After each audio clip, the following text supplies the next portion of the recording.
ሰላም እንደምን ቆያችሁ? ውድ የሻሎም አካዳሚ ቤተሰቦች ሰላማችሁ በያላችሁበት ብዝት ይበልልኝ። መምህር ብሩክ ነኝ። እንኳን ወደ ሻሎም አካዳሚ ዩቲዩብ ቻናል በሰላም መጣችሁ። በዚህ ቻናል የተለያዩ መሰረታዊ የሆኑ የእንግሊዝኛና የአማርኛ ትምህርቶች በየጊዜው ስለሚለቀቁ ይህንን ቻናል መከታተሎን እንዳይዘነጉ። ውድ ቤተሰቦቼ ዛሬ ደግሞ ይዤላችሁ የመጣሁት የተለያዩ እጅግ በጣም አስተማሪና ጠቃሚ የሆኑ ትምህርቶችን ነው። በዛሬው ክፍለ ጊዜያችን የምንመለከተው እንዴት የተለያዩ አረፍተ ነገሮችን እንዲሁም አባባሎችን በቀላሉ እንዴት ማንበብ እንችላለን የሚለውን ሐሳብና እንዴት ደግሞ አረፍተ ነገሮችንና ፍሬ ሐሳባቸውን መረዳት እንችላለን የሚለውን ሐሳብ በአንድ ላይ ጠቅልሎ የያዘ እጅግ በጣም አስተማሪና ወሳኝ የሆነ ቪዲዮ ስለሆነ እስከ መጨረሻው አብራችሁኝ እንድትሆኑ በትህትና ጠይቃለሁኝ ውድ ቤተሰቦቼ። ነገር ግን ወደ ዛሬው ቪዲዮ ከመግባቴ በፊት ለዚህ ቻናል ቤተሰብ የሆናችሁት ላይክ፣ ኮሜንት፣ ሼር በማድረግና ለዚህ ቻናል ደግሞ አዲስ የሆናችሁት ሰብስክራይብ የምትለዋንና የደወል ምልክቷን በመንካት እንዲሁም በመጫን ቤተሰብ እንድትሆኑ ይሁን። ምክንያቱም ይህንን ቻናል በመከታተል ብቻ እጅግ በጣም ብዙ ተማሪዎች ማንበብና መጻፍ ስለቻሉ እንዲሁም እናንተም ይህንን ቻናል የማትከታተሉት በሙሉ ለእናንተ የተዘጋጁ እጅግ በጣም ወሳኝና አስፈላጊ የሆኑ ትምህርቶች በየጊዜው ስለሚደርሱ እናንተን ደግሞ በቀጥታ እንዲደርሳችሁ ከፈለጋችሁ ሰብስክራይብ በማድረግ ቤተሰብ እንድትሆኑ ይሁን። እኛንም ደግሞ ላይክ፣ ኮሜንት፣ ሼር፣ ሰብስክራይብ በማድረግ እንድታበረታቱን ይሁን። ከዚህ በተጨማሪ ደግሞ እጅግ በጣም አስደሳች ዜና ይዤላችሁ መጥቻለሁ። በኦንላይን ወይም በውስጥ መስመር መሰረታዊ የሆነውን የእንግሊዝኛ፣ የአማርኛ፣ የኦሮምኛና የሂሳብ ትምህርቶችን የተለያዩ አፕሊኬሽኖችን በመጠቀም በቴሌግራም፣ በዋትሳፕ፣ በኢሞ፣ በዙም፣ በሚትስ እና በመሳሰሉት አፕሊኬሽኖች ትምህርት እየሰጠን እንገኛለን ውድ ቤተሰቦቼ። ታዲያ እናንተ ደግሞ በተለያየ አጋጣሚና በተለያየ ምክንያት ትምህርታችሁን በአግባቡ መከታተል ያልቻላችሁት በሙሉ ይህ ለእናንተ የተዘጋጀ እጅግ በጣም አስደናቂ እድል ስለሆነ እየመጣችሁ እየተመዘገባችሁ ከኛ ጋር ካሉት ተማሪዎች ጋር ስትፈልጉ በጋራ አሊያም በግሩፕ ካልሆነ ደግሞ ለብቻችሁ በግል መማር የምትችሉ መሆኑንና በጣም በአጭር ጊዜ ውስጥ አቀላጥፋችሁ ማንበብና መጻፍ እንደምትችሉ ላሳውቃችሁ ፈልጋለሁኝ ውድ ቤተሰቦቼ። ታዲያ ይህንን እድል ለመጠቀም የምትፈልጉት በሙሉ ከስር በምትመለከቱት ስልክ ቁጥር በመደወል አሊያም በቴሌግራም፣ በዋትሳፕ፣ በኢሞ ሃይ በማለት ወይም በማናገር ቀጥታ እኛን ማግኘት የምትችሉ መሆኑንና ትምህርታችሁን መጀመር የምትችሉ መሆኑን ላሳውቃችሁ ፈልጋለሁኝ ውድ ቤተሰቦቼ። እኛን ደግሞ ለየት የሚያደርገን እጅግ በጣም በአጭር ጊዜ ውስጥ በወራት ውስጥ እናንተን ካለማንበብ ወደ ማንበብ፣ ካለማወቅ ወደ ማወቅ፣ ካለመጻፍ ወደ መጻፍ የምናመጣችሁ ይሆናል። ስለዚህ በአጭር ጊዜ ውስጥ አቀላጥፋችሁ ለማንበብና ለመጻፍ ከፈለጋችሁ እኛ ጋር በመምጣት በመማር ራሳችሁን ማሻሻል የምትችሉ መሆኑን ላሳውቃችሁ ፈልጋለሁኝ ውድ ቤተሰቦቼ። አሁን ቀጥታ ወደ ዛሬው ክላሳችን እንገባለን። ቅድም እንደነገርኳችሁ ዛሬ የምንማረው እንዴት የተለያዩ ረዣዥም ሐሳቦችን ማንበብ እንችላለን፣ ከዚህ በተጨማሪ ደግሞ እንዴት የራሳችንን ሐሳብ ደግሞ በጽሁፍ ማስፈር እንችላለን የሚለውን ሐሳብ በአንድ ላይ ጠቅልሎ የያዘ ቪዲዮ ነው። እናንተ ደግሞ ቪዲዮን ላይክ፣ ኮሜንት፣ ሼር፣ ሰብስክራይብ በማድረግ እንድትጀምሩ ይሁን። እሺ፣ እዚህ ጋር የምትመለከቱት የመጀመሪያው አረፍተ ነገር የመጀመሪያው ቃል ነው። አንድ ላይ እናንብብ። እውነተኛ እውነተኛ ይላል። ይሄኛው ጓደኛ ጓደኛ ይላል። በጣም አሪፍ። ስለ አንተ ስለ አንተ ይሞታል ይሞታል እንጂ አንተን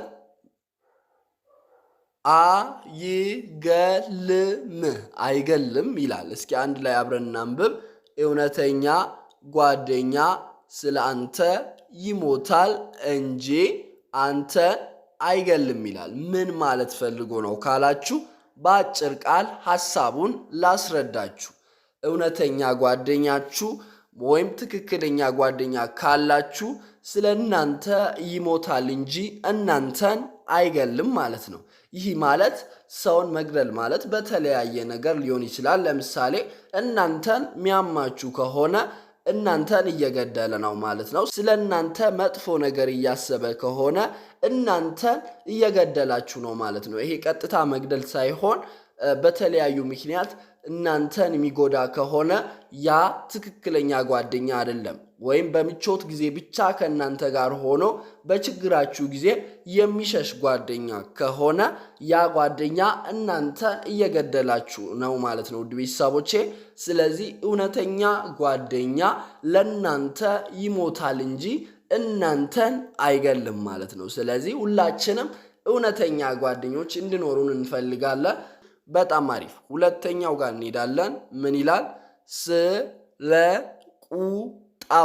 ስለ ቁጣው ይላል።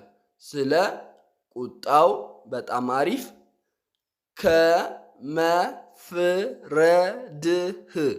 ከመፍረድህ በጣም አሪፍ። በፊት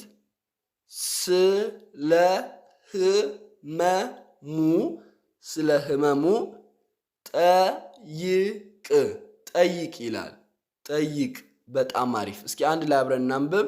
ስለ ቁጣው ከመፍረድ በፊት ስለ ህመሙ ጠይቅ ይላል። ምን ማለት ነው ካላችሁ አንዳንድ ጊዜ እኛ የምንመለከተው አንድ ሰው ከተቆጣ ለምን ይቆጣል፣ ለምን እንደዚህ ያደርጋል፣ ለምን እንደዚህ ይወስናል ምናምን እንላለን። ነገር ግን ምን አይነት ህመም እንዳሳለፈ መጀመሪያ እንድንጠይቅ የሚያስረዳን እጅግ በጣም አሪፍ አባባል ነው። ለዛ ነው ስለ ቁጣው ከመፍረድ በፊት ስለ ህመሙ ጠይቅ ይላል። ምን እያሳለፈ እንደሆነ ለምን እንደተቆጣ መጀመሪያ መረዳት እንጂ በቀጥታ ስለምን ይቆጣል፣ ስለምን እንደዚህ ይጮሃል ማለት የለባችሁም ማለት ነው። ምክንያቱም ያ ሰው በውስጡ ምናልባት እየተሰቃየ ሊሆን ይችላል ማለት ነው። ውድ ቤተሰቦቼ በጣም አሪፍ፣ በጣም ቆንጆ። ወደ ሶስተኛው እንሄዳለን። ምን ይላል? ዝቅ። አያችሁት? ለማንበብ ማድረግ ያለብን ወሳኙ ነገር ምንድን ነው ካላችሁ የፊደሎችን ድምፅ በትክክል መቁጠራችንን እርግጠኞች መሆን አለብን ማለት ነው። ይሄኛው አሁን 2 ፊደል ነው። ዝና ቅ ዝቅ ይላል። በጣም አሪፍ። ይሄኛው ረዘም ይላል ትንሽ። እስኪ አብረን እናንብብ።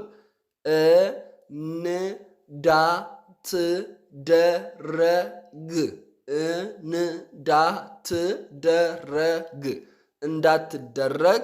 በጣም አሪፍ። ማንም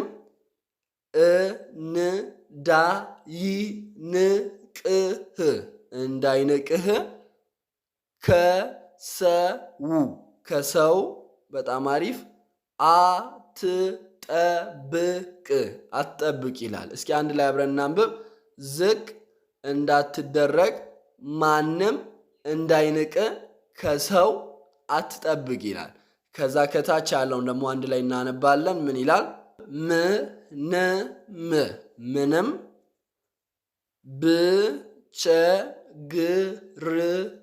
ቢቸግርህ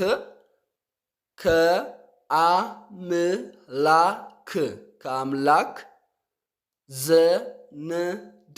ዘንድ ብቻ እርዳታ ይመጣል ይላል። እስኪ አንድ ላይ አብረን እናንብብ። ዝቅ እንዳትደረግ ማንም እንዳይነቅ ከሰው አትጠብቅ ምንም ቢቸግርህ ይላል። አያችሁት ውድ ቤተሰቦቼ። ከዛ በኋላ ይቀጥልና ከአምላክ ዘንድ ብቻ እርዳታ ይመጣል ይላል። ምን ማለት ነው ካላችሁ ዝቅ እንዳትደረግ ማንም እንዳይንቅህ ከሰው አትጠብቅ ምንም ቢቸግርህ። ምክንያቱም ለምን መሰላችሁ? አንዳንድ ጊዜ ሰውን ስንጠብቅ ያ ሰው እኛ እንደምንፈልገው ትክክለኛ ምላሽ ወይም የምንፈልገውን ነገር ካልሰጠን እጅግ በጣም እንጎዳለን ማለት ነው። ስለዚህ ሁል ጊዜም ቢሆን ከሰው እጅ መጠበቅ የለባችሁም። አንደኛውና ዋነኛው መጠበቅ ያለባችሁ ከእግዚአብሔር ዘንድ መጠበቅ አለብን ማለት ነው ውድ ቤተሰቦቼ። ስለዚህ ዝቅ እንዳትደረግ ማንም እንዳይንቅ ከሰው አትጠብቅ ምንም ቢቸግር። ምንም ነገር ቢሆን ከእግዚአብሔር ዘንድ መጠየቅ ነው እንጂ ከሰው መጠበቅ መጨረሻው አያምርም ማለት ነው። ምናልባት እንኬዝ አንዳንድ ጊዜ ሊያግዙን ይችላሉ። ነገር ግን ያ ማለት ሁል ጊዜ መጠበቅ አለብን ማለት የለብንም። ሁል ጊዜም ብንጠይቀው እንኳን የማይሰለቸን ባለጠጋ የሆነው አንድ እግዚአብሔር ብቻ ነውና ከሰው ስንጠብቅ የሆነ ጊዜ ይሰለቸናል። ስለዚህ ከሰው መጠበቅ የለብን። ለዛ ነው ዝቅ እንዳትደረግ ማንም እንዳይንቅ ከሰው አትጠብቅ ምንም ቢቸግርህ ከአምላክ ዘንድ እርዳታ ይመጣል ይላል። እጅግ በጣም የሚገርም አረፍተ ነገር ነው። አራተኛውን አብረን እናንብብ። ምን ይላል? ለምትወደው ይላል። ለምትወደው አብረን እናንብብ። ለምትወደው ነገር ካልታገልክ ላጣኸው በጣም አሪፍ ነገር አታልቅስ ይላል። እስኪ አንድ ላይ አብረን እናንብብ። ለምትወደው ነገር ካልታገልክ ላጣኸው ነገር አታልቅስ። ምን ማለት ነው ይሄኛው ካላችሁ አንዳንድ ጊዜ በጣም ለምንወደው ነገር ትኩረት አንሰጥም። ያንን ነገር ደግሞ ለመጠበቅ አንታገልም። ነገር ግን ስናጣው ይገባናል፣ ስናጣው እናለቅሳለን ማለት ነው። ስለዚህ ይህ ከመሆኑ በፊት ለምትወደው ነገር ካልታገልክ ላጣኸው ነገር አታልቅስ የሚለው ለዚህ ነው ማለት ነው። ስለዚህ ምንም ነገር እጃችን ላይ እያለ ጥንቃቄ ማድረግ እንዳለብን የሚያሳይ እጅግ በጣም ወሳኝ አረፍተ ነገር ነው። ለዛ ነው የሀገራችን ሰዎች ሲተርቱ ምን ይላሉ? በእጅ ያለው መዳብ እንደ ወርቅ ይቆጠራል ይላል ማለት ነው ቤተሰቦቼ። ስለዚህ እጃችን ላይ ያለው ነገር ምንም አይነት ነገር ቢኖር እንኳን የዛ ነገር ጥቅሙ የሚገባን ወይም የምንረዳው ስናጣው መሆን የለበትም። ስለዚህ እጃችን ላይ ያለ ቅድመ ጥንቃቄና ለዛ ነገር መታገል አለብን ማለት ነው ቤተሰቦቼ። ለዛ ነው ለምትወደው ነገር ካልታገልክ ላጣኸው ነገር አታልቅስ ይላል። ወደ አምስተኛው እናመራለን። ምን ይላል? በአሉታዊ ይላል። አእምሮ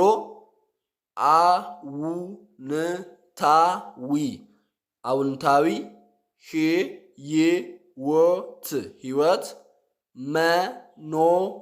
መኖር አይቻልም ይላል። እስኪ አንድ ላይ አብረን እናንብብ። በአሉታዊ አእምሮ አውንታዊ ህይወት መኖር አይቻልም። በጣም አሪፍ። ምን ማለት ነው ካላችሁ ለምሳሌ ትክክለኛ አስተሳሰብ ከሌለን ትክክለኛ ህይወት መኖር አንችልም ማለት ነው። አሉታዊ ማለት ውሸት ወይም እውነት ያልሆነ ነገር ማለት ነው። አውንታዊ ማለት እውነታ ያለበት ትክክለኛ የሆነ ነገር ማለት ነው። ለዛ ነው በአሉታዊ አእምሮ አውንታዊ ህይወት መኖር አይቻልም ይላል። ስለዚህ አእምሯችንን መጀመሪያ ማስተካከልና ማደስ አለብን ማለት ነው። የምናስባቸው ነገሮች መልካም ከሆኑ የምንኖረው ህይወትም መልካም ነው ማለት ነው። ብዙ ሰዎች አይታችሁ ከሆነ ምቀኛ ያ ሰው ከሆነ አእምሮ ውስጥ ምቀኝነት ካለ የሚኖረው ህይወትም በምቀኝነት ነው። ተንኮል ካለበት ሁሌም ተንኮለኛ ሆኖ ነው የምታገኙት፣ በተግባሩ እንኳን ማለት ነው። ስለዚህ ከአሉታዊ ህይወት ወደ አዎንታዊ ህይወት መሻገር አለብን ማለት ነው።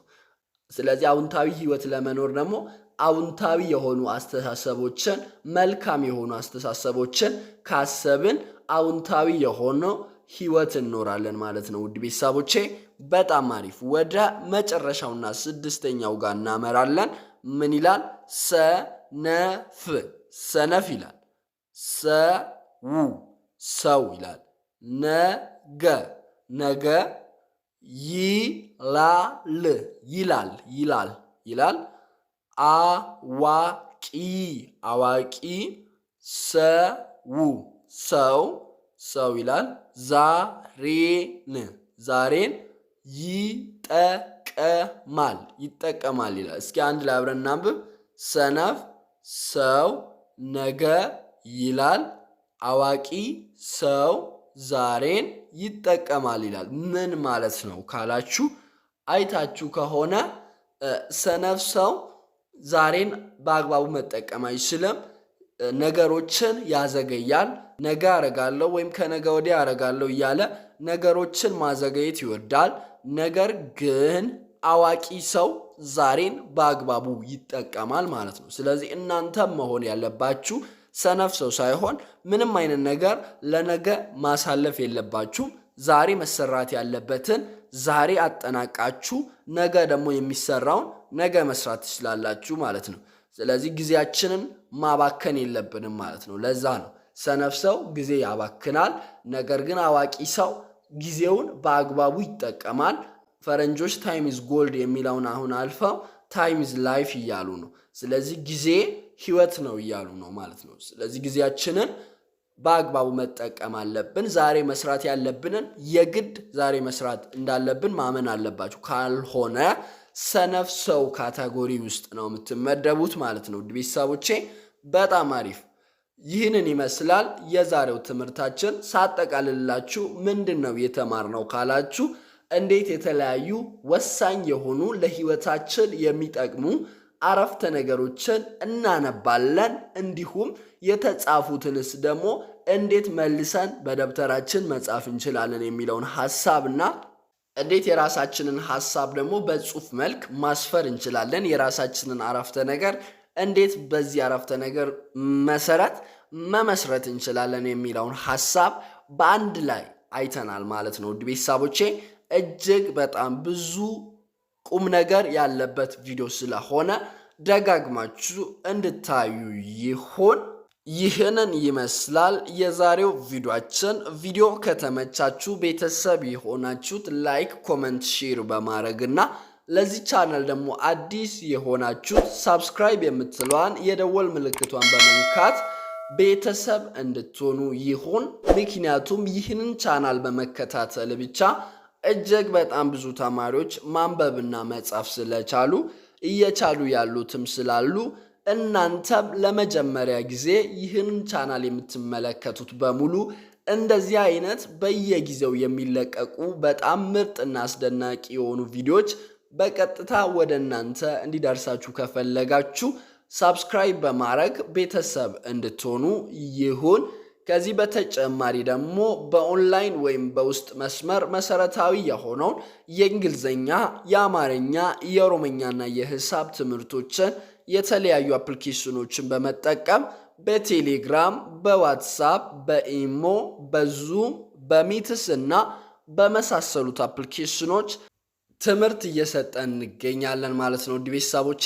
ስለዚህ በተለያየ ምክንያትና በተለያየ አጋጣሚ ትምህርታችሁን በአግባቡ መከታተል ያልቻላችሁት በሙሉ ይህ ለእናንተ የተዘጋጀ እድል ስለሆነ እየመጣችሁ እየተመዘገባችሁ ከኛ ጋር ካሉት ተማሪዎች ጋር ስትፈልጉ በጋራ በግሩፕ ካልሆነ ደግሞ ለብቻችሁ በግል መማር የምትችሉ መሆኑንና በጣም በአጭር ጊዜ ውስጥ አቀላጥፋችሁ እንድታነቡና እንድትጽፉ በእጅጉ ረዳችኋለን ማለት ነው ውድ ቤተሰቦቼ።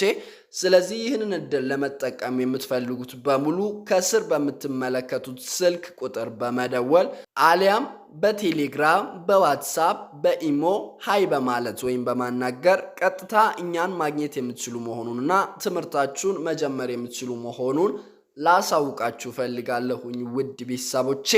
እኛን ደግሞ ለየት የሚያደርገን በጣም በአጭር ጊዜ ውስጥ እናንተን ካለማንበብ ወደ ማንበብ፣ ካለመጻፍ ወደ መጻፍ፣ ካለማወቅ ወደ ማወቅ እናመጣችኋለን ማለት ነው ውድ ቤተሰቦቼ።